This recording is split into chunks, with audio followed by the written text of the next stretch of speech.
Hi friends, Mahanadi serial next எபிசோடில் என்ன நடக்குதுன்னு பார்க்கலாம் வாங்க. சேனலை சப்ஸ்கிரைப் பண்ணிக்கோங்க, மறக்காமல் பெல்லைக்கானையும் கிளிக் பண்ணிக்கோங்க.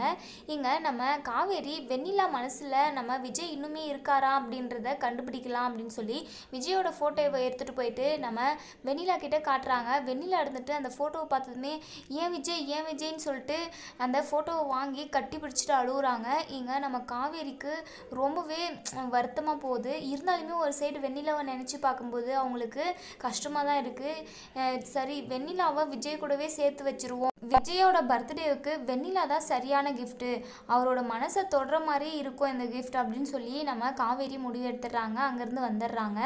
நம்ம காவேரி வீட்டுக்கு வந்ததுமே ரொம்பவே ஃபீல் பண்ணி அழுதுகிட்டு இருக்காங்க. விஜயை பிரிஞ்சு நம்ம எப்படி இருப்போம் அப்படின்னு சொல்லிட்டு இப்போ தான் நம்மளோட லைஃப்பை ஸ்டார்ட் பண்ணோம், அதுக்குள்ளே இவ்வளோ பெரிய பிரச்சனை வரும்னு நான் கொஞ்சம் கூட நினச்சி பார்க்கல.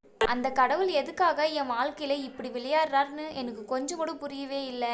என் அப்பாவும் என்னை விட்டுட்டு போயிட்டாரு, இப்போ கட்டின புருஷனுமே என்னை விட்டு பிரிய போகிறாரு, நான் என்ன தான் பண்ணுவேன்னு அப்படின்னு சொல்லிட்டு ரொம்பவே ஃபீல் பண்ணி அழுகுறாங்க. நம்ம காவேரியால் வெண்ணிலா உயிரோடு இருக்கிற விஷயத்த வேறு யார்கிட்டையும் சொல்லவும் முடியாமல் மனசுக்குள்ளே வச்சுக்கவும் முடியாமல் ரொம்பவே தவிக்கிறாங்க. வேறு வழியே இல்லாமல் நம்ம கங்கா கிட்ட மொத்த உண்மையும் போட்டு உடைச்சிடுறாங்க. அதுக்கு கங்கா இருந்துட்டு இப்போ வெண்ணிலாவை விஜய் கூட சேர்த்து வைக்க போறியா, லூஸ் மாதிரி பண்ணிக்கிட்டு இருக்காதா அப்படின்னு சொல்லிட்டு கங்கா வந்து நம்ம காவேரியை திட்டுறாங்க. காவேரியுமே அழுகுறாங்க. விஜயை விட்டு என்னால் கண்டிப்பாக ஒரு நிமிஷம் கூட இருக்க முடியாது, ஆனாலுமே வெண்ணிலாவை தான் விஜய்க்கு ரொம்ப பிடிக்கும் அப்படின்ற மாதிரி சொல்கிறாங்க.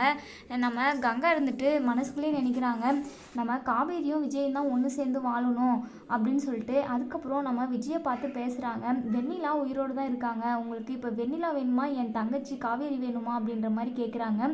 இங்கே விஜய் வந்து யோசிக்கிறாங்க. இதோட இந்த ப்ரோமோ முடியுது. விஜய் வந்து காவேரியை தான் ஏற்றுக்கணும் அப்படின்னு நினைக்கிறவங்க இந்த வீடியோக்கு லைக் பண்ணி